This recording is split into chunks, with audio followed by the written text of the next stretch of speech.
Years later, I contacted Miriam, who's in the home movies, and I said, "Do you still have the movies that your mum shot?" And she said, "Oh God, no, that was a we have no idea what that is." I said, "Well, have a look, will you?" And Gerty had passed away, but Klaus, the father, was still with us, and they just didn't know where they were. I was so disappointed because I had remembered it. Kids were the same age. I was same age as Danny. I was born in 1949. That's me with a hammer, aggressive again. You see, I just mentioned to you. It's just I was so aggressive. It's like embarrassing.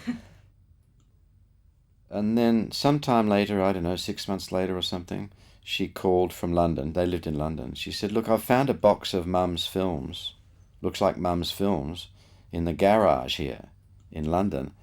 I'm sending them to you. You know what to do with them. Do whatever you like with them." I said, "Well, I'm going to give them to the archive immediately for preservation and everything." She's fantastic. Do what you like. And then I started looking, and these are the home movies. Just as and that's Gerty there.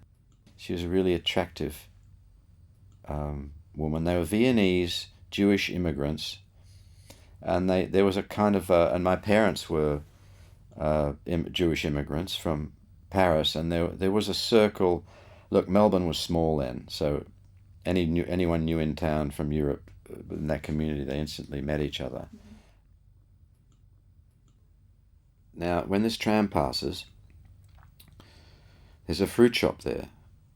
See the little fruit shop? And then there's a restaurant. To the right is the entrance to number 9 Collins Street, where we lived. Famous location in Australian art.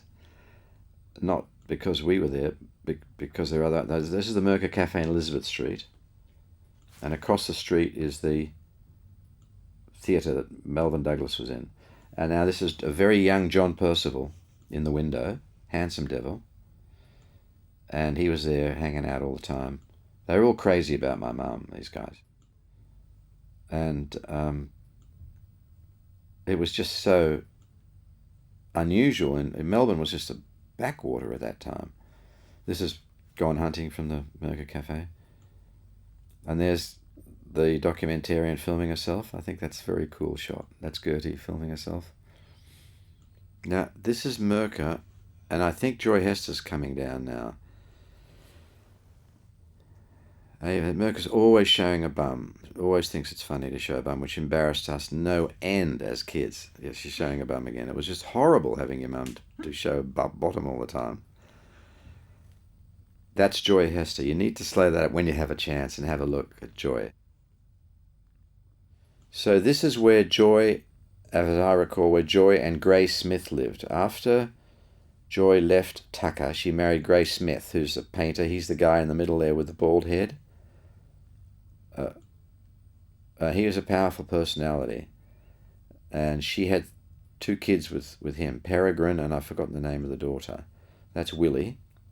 And this is Willie, and Joy Hester and Charles Blackman had this idea to start a creche, kindergarten, that's my dad, for kids in this place. And Willie and me were the victims of the first, we were the tryouts. That's feeding Peregrine. That's Joy breastfeeding Peregrine. It's very unusual to see Joy Hester, the film of Joy Hester.